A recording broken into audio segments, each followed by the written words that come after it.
Hi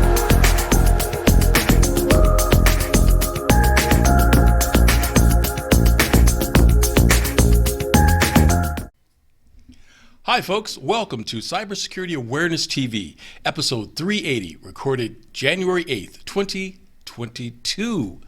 My name is Mac Jackson Jr. I'm a cybersecurity awareness consultant and researcher. If this is the first time you have seen our show, I discuss cybersecurity awareness news, tips, and interviews from professional experts in the world of cyber crimes, ways that you can protect yourselves from the fastest growing crimes of the 21st century. I would like to thank all of our viewers from around the world and our followers who have been with us here on CyberSecurity Awareness TV to find out what they can do to protect themselves from these types of cyber crimes and scams.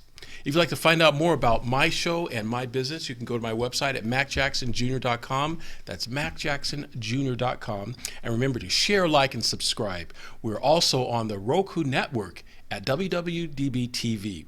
And again, folks, I'd like to say to everyone, Happy New Year to you. May you have peace and prosperity throughout this new year and protect yourself from these scams and criminals.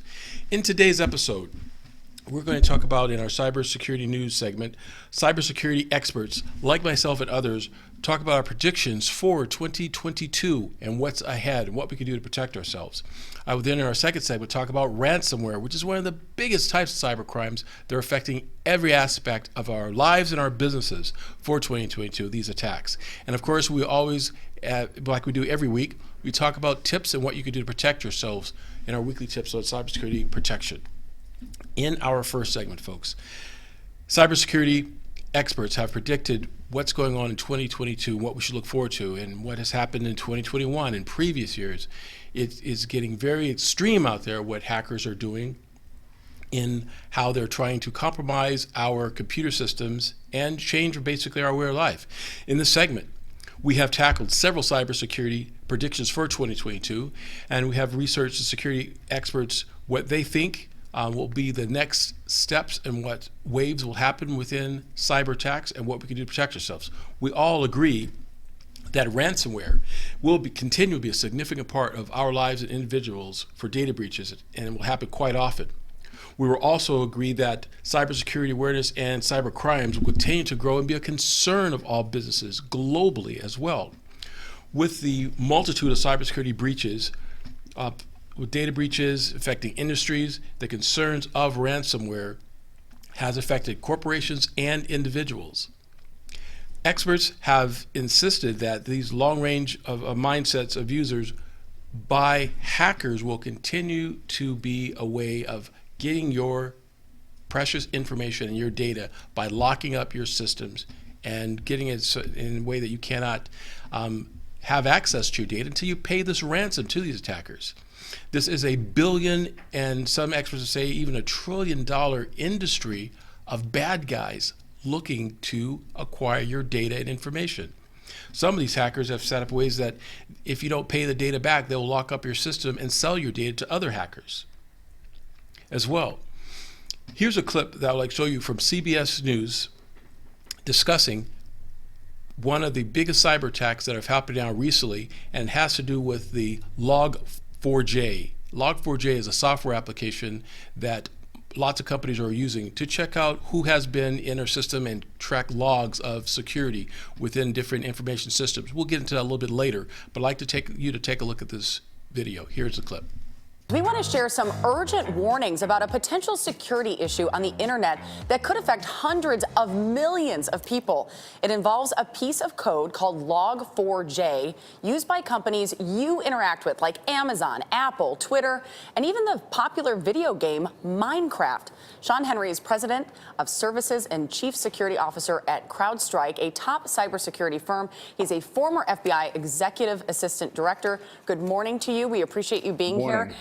Help me understand, I am a Luddite. What does all of this mean and why is it a problem? So Log4j is a very common and widely used utility, open source library that software developers use to monitor and track what's happening on their application. So essentially, it's kind of foundational in a lot of applications. It's quite ubiquitous. There are millions of servers around the globe that utilize it. A couple of weeks ago, there was a vulnerability that was reported in Log4j in the code, and hackers are able to exploit that. And once the hackers exploit it, they essentially have an open door into the network. And because this is used so frequently around the world, once hackers get a foothold into the enterprise, they really have open day within the environment. They've got access to data, they can exfiltrate data, so it's really quite significant and a major concern for companies around the globe. Sean, what's the biggest concern in what data people could steal, and how do you protect yourself? How do we counter this? So it's really any type of data, customer records, intellectual property, corporate strategies, etc. We're talking about corporations now. But adversaries, once they have access, they also can do things like deploy ransomware. Once they've got that open door, it's really this, the sky's the limit. They've got access to anything in that environment. We see adversaries leveraging these opportunities. We see nation states that are targeting corporations and government agencies looking for ways in so that they can utilize their skills to get to the most important data that they can either use from a financial perspective or from a national security perspective. Now, Sean, you mentioned government agencies. We appreciate you telling us what we can do, but oftentimes I think about who's above us and how they can help. So what is the government doing to help with this threat?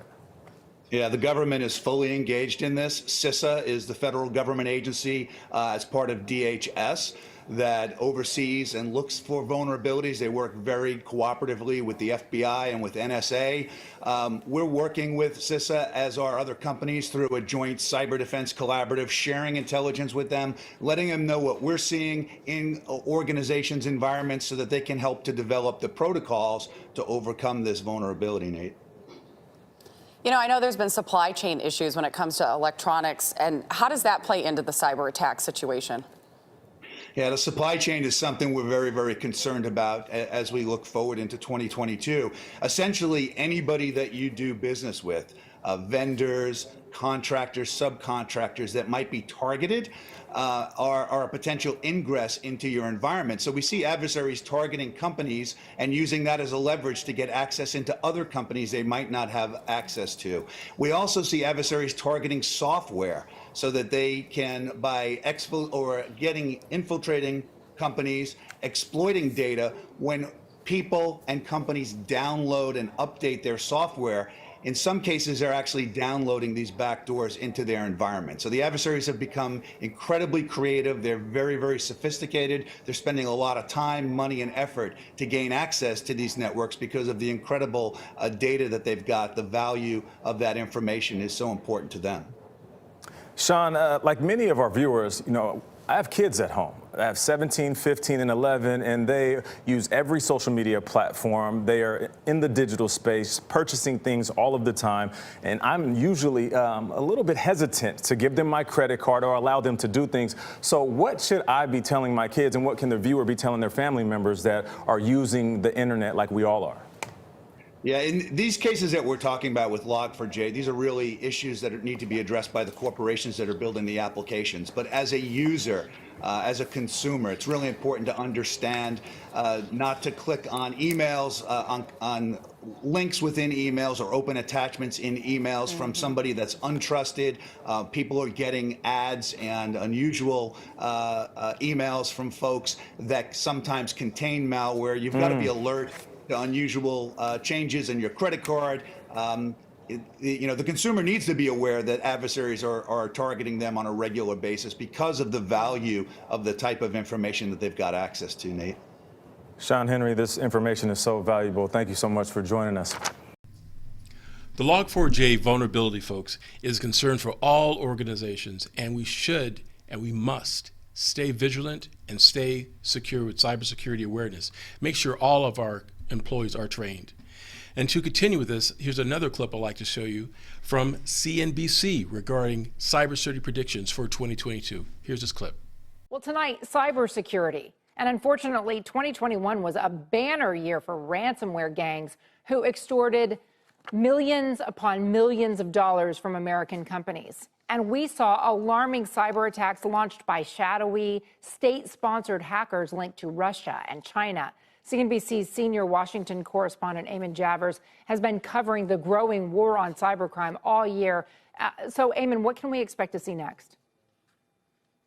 Well, Contessa, this was the year that cybercrime went big time. Before this year, most people didn't really worry about criminal cyber attacks, and they certainly didn't think about nation-state intelligence services targeting them and the infrastructure they depend on. Security experts are calling a cyber attack on the nation's largest fuel pipeline the worst yet. Right now, a Russian-based hacking group dubbed Nobilium, the group responsible for last week's SolarWinds attack, is engaging in another major hack. Tonight, another stunning cyber attack, what appear to be Russian criminals again targeting a major American company. The headlines were relentless in 2021, and now the U.S. government's top cyber defender is warning the threat isn't going away in 2022. I see a lot of dynamism and complexity and a lot of danger. This is a persistent condition, Eamon. This is not something we are going to fix. So we need to focus on the things that we need to do to protect ourselves. Cybersecurity is not really a tech issue. Cybersecurity is about people and human behavior. That may not seem reassuring, but Jen Easterly says there are some things companies and people can do to protect themselves. Things as basic as making sure multi-factor authentication is in place. She says more tips are available at stopransomware.gov. The new year is likely to be dominated by fallout from the newly discovered software vulnerability known as Log4j, a flaw that has left millions of devices exposed to attackers. But the bigger headache for defenders is simply that the hackers have earned so much money this year, they're able to buy more robust systems and hire much better programmers, all of which is going to make them harder to eradicate in the future. They're becoming more brazen because they know they have increasingly resilient systems, better engineered and constructed systems for conducting cybercrime, and so they are feeling more confident in their ability to conduct this crime and get away with it. So after this tough year on the cybersecurity front, the experts, they just don't seem very optimistic about the new year. It sounds like we're looking at a 2022 with more hacks, more lost money, and potentially more real-world victims. And you know, Contessa? I cover insurance, and the big insurers are all ringing alarm bells about this risk as well. Eamon, thank you for bringing our attention to it. David Kennedy joins me now, former hacker for the NSA and the Marine Corps, and now the CEO of TrustedSec, which advises large companies and governments. David, I feel actual fear when you hear that quote from the director in Eamon's story saying, this is not something we're going to fix. So what do we do? Yeah, Contessa, this is a problem that impacts everybody, whether it's your home networks at home you're trying to protect, whether it's small to medium-sized businesses, whether it's a medical institution or facility or hospital, cyber impacts everybody. And it's one of those things where, as mentioned earlier, the ransomware groups are making a ton of money right now off of going after organizations, nation states that are hostile to the United States and its allies like China, Russia, North Korea, Iran are continuously enhancing their capabilities to go after us and weaponize us. Cyber warfare is a real thing, and it's something that's definitely concerning for all of us in the security industry, but also, you hear at the board level and everywhere else, it's something that we really need to take as serious as possible. And most organizations and businesses, as Jen had mentioned, look at this as a technological problem when it's really how you conduct your business and how to do it in a safe manner when you're incorporating technology. Let me ask you, we sort of have this stand as a nation that we don't negotiate with terrorists. We don't negotiate with kidnappers. Should we take a different approach with those behind ransomware? I mean, should we stop paying off those who hack into our systems? It's a tough call, because what would happen if that were to occur is that the ransomware groups would just go, bonkers and start hacking into companies and shutting them down without the ability to actually recover. And I don't know if the private sector would tolerate something like that. I know it's something that's been looked at. You look at, potentially being able to stop funds and transfer funds to these groups and categorizing them as more terrorist organizations. I think the biggest thing that we could do is start to hold these countries accountable that house these ransomware groups. Most specifically, the largest one is Russia. We're still being pretty light on our tonality towards Russia, and understandably so. But from a political perspective, I think going after countries that house these types of groups, whether it's with sanctions or other ways to, dissuade these groups from operating in these countries, I think would have a pretty big impact versus trying to shut down the payments. Although if we did payments, it would probably be a pretty bad season for a while, but then eventually these groups would die out because they're not getting money. And do you think that the U.S. government is doing enough? Unfortunately, I think from a defensive perspective, they're investing a lot. If you look at what's going on with the Critical Infrastructure Security Agency and trying to protect our critical infrastructure, like our natural gas, issues that we had with Colonial Pipeline and JBS, they're doing a lot trying to secure our critical infrastructure. The problem is that defense is really on our own when it comes to a business perspective. The government isn't going to help there. I don't think the government is being proactive in actually stopping these types of attacks and going after countries that are targeting us. You look at what happened with SolarWinds, where they hacked into hundreds or thousands of different corporations, including some of the largest technological backbones like Microsoft, Cisco, Intel, VMware. There really was no reaction back to them. Same thing for China with Hafnium, where they hacked into a whole bunch of companies. And we have to retaliate. And we all have a part to play in cybersecurity as well. There's even down to the individual status. David, thank you so much for that. Yes, folks, these stories are very disturbing, what's going on, and we must stay vigilant with cybersecurity awareness, education, and training of all our employees, and to keep vigilant. These are some things that we can do. But to really emphasize the point, folks, I want to continue this with another clip I want to show you from CBS News. And in this clip, you'll see major concerns by cybersecurity experts as well as government officials relating to your business or your company on cybersecurity. Here's a clip. Cyber experts and government officials are scrambling to contain what some are calling the worst cyber vulnerability in history. The U.S. Cybersecurity and Infrastructure Security Agency says hackers could get access to information from hundreds of millions of systems in the coming weeks. CISA's warning follows the discovery of a technical flaw in a popular open source software used by companies and consumers around the globe. The vulnerability could impact some of the most commonly used devices in our everyday life. Joining us now for more on this is CBSN tech reporter Dan Patterson. Dan, thanks for joining us. How was this vulnerability identified, and why are cybersecurity experts so concerned about this particular bug? Hey, it's good to see you, Elise. So this vulnerability was discovered in November by researchers at Alibaba, according to Bloomberg and others. They reported this to the Apache Foundation. This is a nonprofit group that maintains the Log4j software. So this is a concerning exploit because of the scale. A number of cybersecurity experts have compared this to salt that is mixed into the batter, and once victims identify where this vulnerability is, it is hard to extract it because, as they say, it's already been baked into the software tools they use. So how could bad actors use the flaw in its code to their benefit? So this is a logging software, a small tool that captures events on a server. That sounds a little technical, but it's a very simple process. Anytime an operating system fires up or users maybe send messages between each other, these are called events, and a logging tool just logs what event happened and when. But if a server is hacked, it's also pretty useful to have a logging tool that might say, hey, some unknown user accessed your logs. Anyway, these tools do a great job of making notes of what happened, and the attackers could be able to gather these logs and remotely install and implant malicious software in addition to these logging tools. So it's kind of like data exfiltration along with the ability to remotely add additional software to a system. Pretty dangerous. It sounds dangerous. Do we know if any attempts have been made to exploit this massive security vulnerability? Yeah, we do. Look, according to researchers at Checkpoint Security, within 72 hours, over 830,000 attempts were used of this software were used. And then the software evolved. In fact, again, within 72 hours of its discovery, there were over 45 different variations. A little while later, that increased to 60 variations of the software. So yeah, this isn't just one of the largest attacks or vulnerabilities, rather, in terms of victims. It's one of the largest in terms of hacking groups already exploiting it.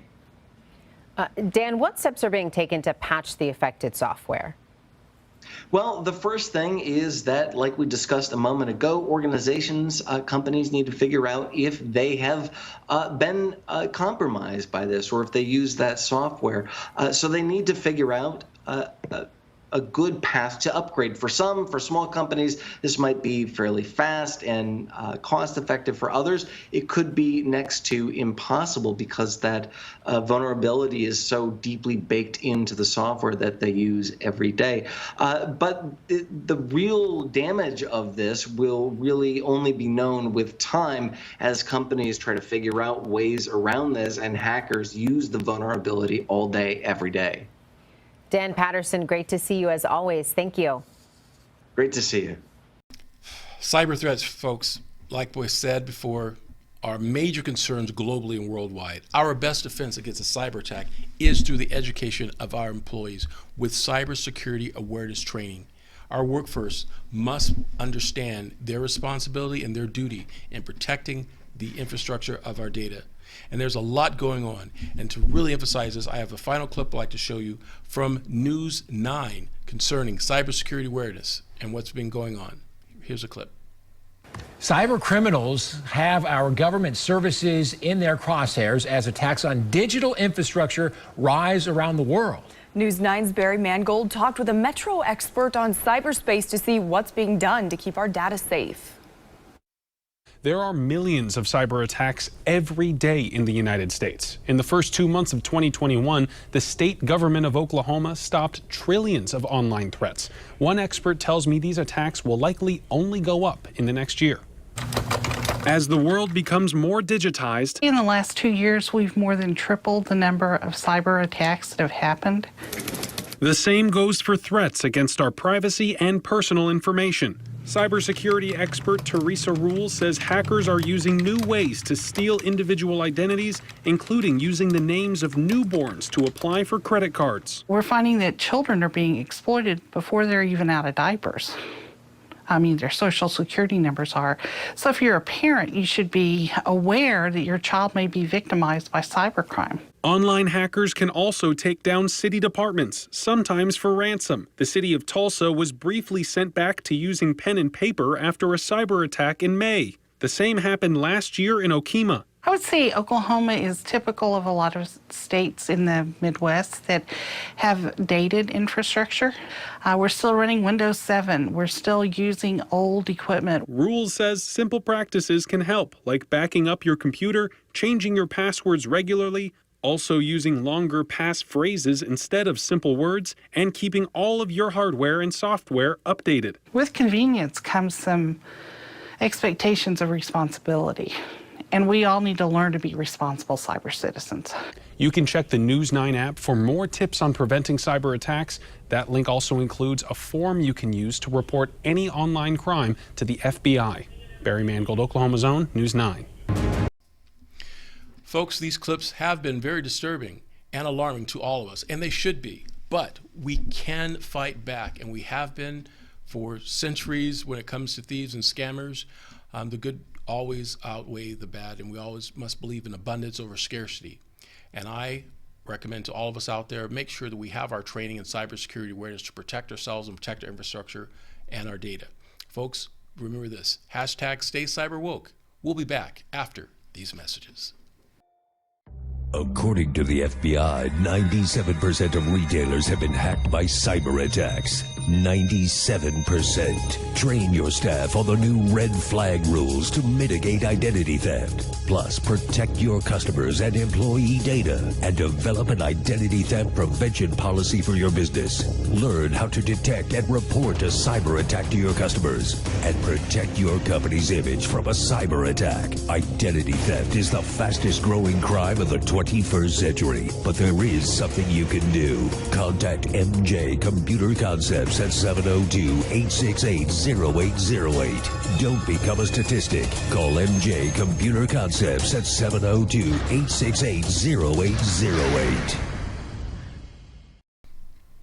Hi folks, welcome back to CyberSecurity Awareness TV. I'm your host, Mac Jackson Jr. and researcher.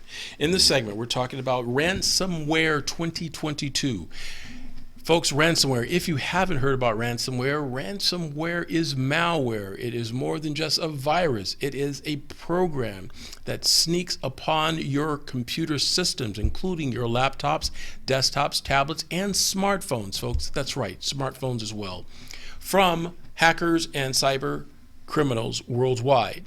Once you have your devices infected with one of these types of malware programs, your system locks up and you cannot access it unless you pay the hacker, bad guy, a ransom.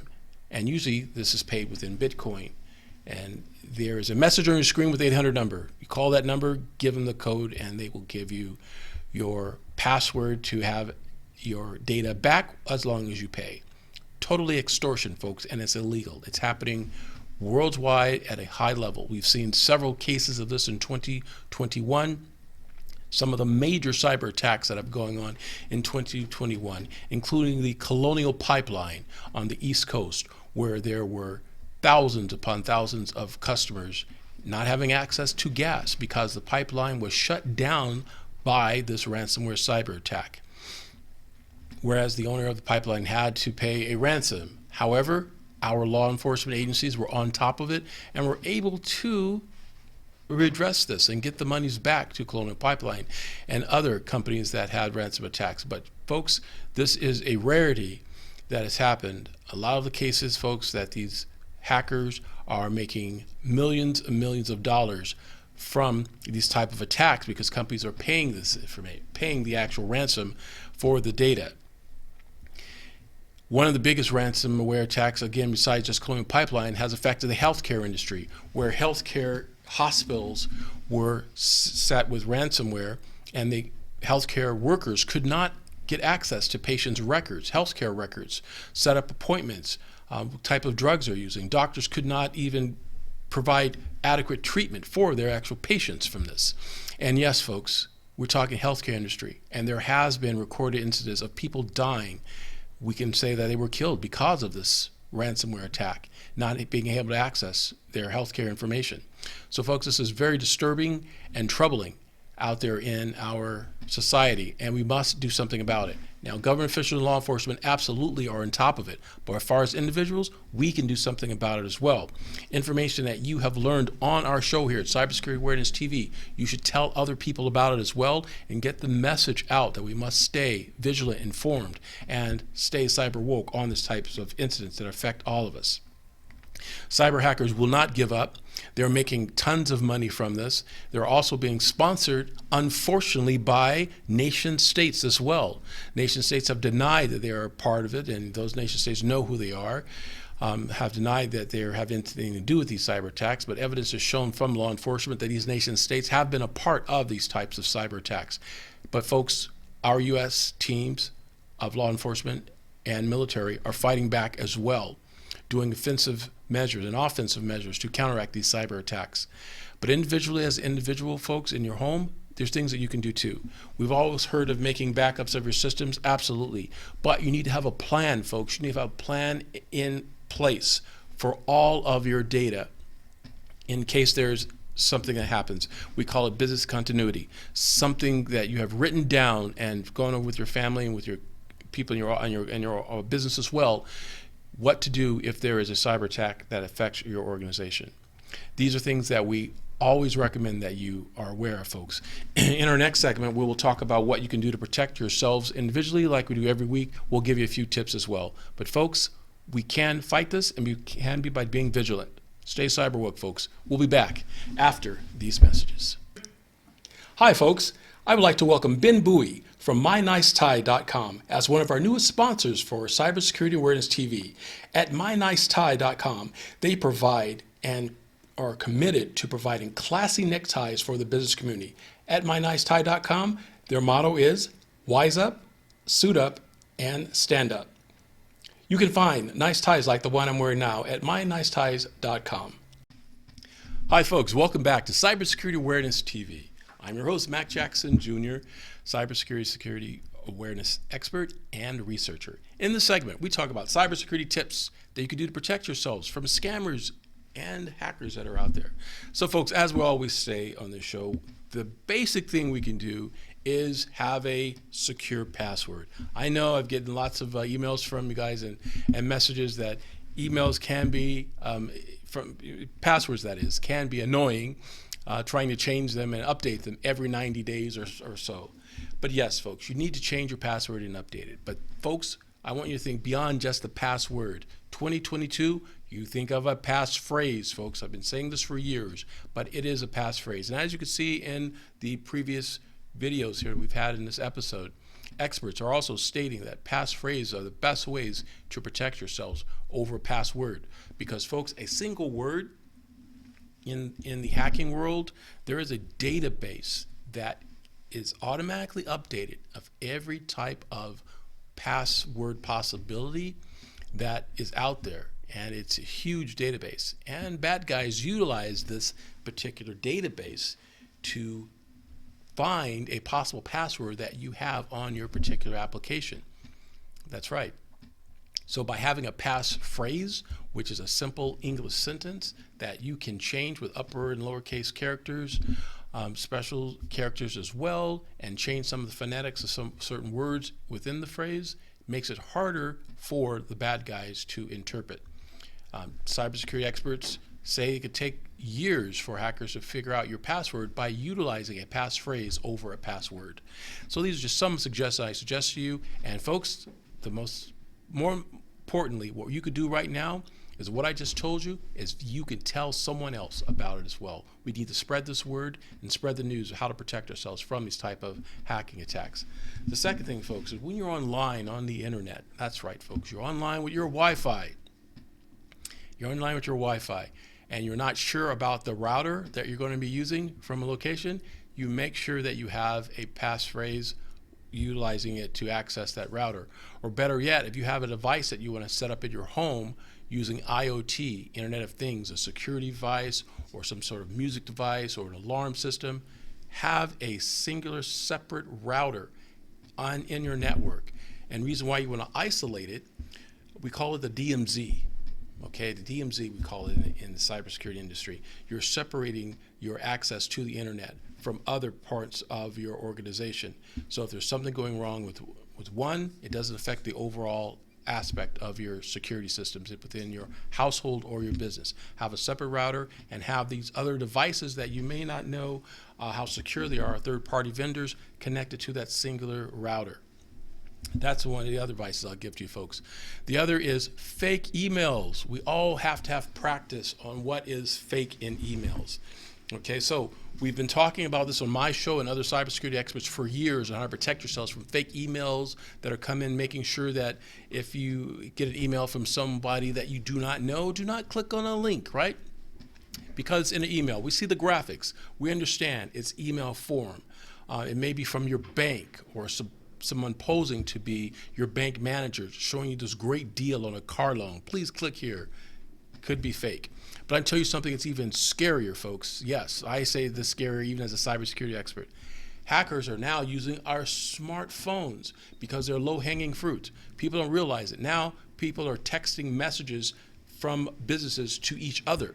Now you get a message as a text message on your phone stating that click on this link for this great new loan opportunity for you. Or better yet, you'll get a fake text message that says, hey John, have I seen you? Is this you in this video? And it is a bit link. So you don't even know if the link is real. And because you're looking at this text message, you're thinking, well, let me see if that's me or not, or what are they talking about? And you click on a link, then the link itself extorts and saves information on your smart device that is malware. Now you have malware on your phone. Now this malware on your phone is monitoring all your phone calls like a man-in-the-middle attack, monitoring your emails, monitoring how you access your bank through your phones. When you do your Cash apps, your Venmo apps, or your PayPal apps, it's standing in the middle, just key logging every stroke that you're making to access your account. Folks, this is very, very bad. So what we can do to prevent this? Well, one of the things you could do is if you get a text message from someone you don't know, you don't respond. Delete it. Call them back up. Do you send me a text message? More likely if they say no, then you know that was something you shouldn't respond to. Secondly, and most importantly, you should have antivirus software on your smartphone. That's right, folks, on your smartphone. You should have antivirus software available on your smartphone. You can download these antivirus software from either your Apple Store or your Android store. There's a couple in mind, and I'm not sponsoring anyone right now, but just as an example, there's one called Norton 360. It's a good program as well that can scan your phone for particular malware that's been discovered. So what these antivirus software programs do, and I'll explain that here in a minute as well, these actual software programs that you have on your phone for antivirus software, they scan your phone for known viruses that have already been found out about and notified about by a central location out of Palo Alto that has a link of all different types of malware that have been known. And these malware programs, folks, come in on more than a daily basis. Almost every hour there's a new version of a software program that is malware that a hacker has done, changed a couple of different lines of code, and now it's a brand new type of hack that they have out there to try to get your data. Folks, this is an industry that's very, very well funded. Well funded because they're using stolen dollars that they've gotten from citizens around the world to help fund their criminal organization. So we must stay vigilant as well. And one of the things we can do, let people know what we've learned, especially here on CyberSecurity Awareness TV. So those are just some things, folks, to look forward to. We'll be talking more about this in 2022. Next week, I have a great guest that will be a part of our show next week. Yes, one of the former cybersecurity directors at a major hotel casino here in Nevada will be talking to us about cybersecurity predictions for 2022. And you guys definitely stay tuned for that. It's going to be a great show, folks. So those are some of the things we have for you. I want you guys to stay vigilant. You can always contact me at macjacksonjr.com. That's macjacksonjr.com. Find me on YouTube, Facebook, Instagram, all over. Send me emails at mjackson@macjacksonjr.com or mjackson@mjcc.com. Go to my company's website at vandersoncybergroup.com. That's Vanderson Cyber Group. We can help your company put together business continuity policies and procedures together to protect them from cyber crimes. We can also train your employees on what to do and what cyber hackers are looking for within your organization, and to be vigilant. All right, folks, that's it for us today. Stay vigilant, folks. Remember, #StayCyberWoke. We'll see you next week. Bye for now.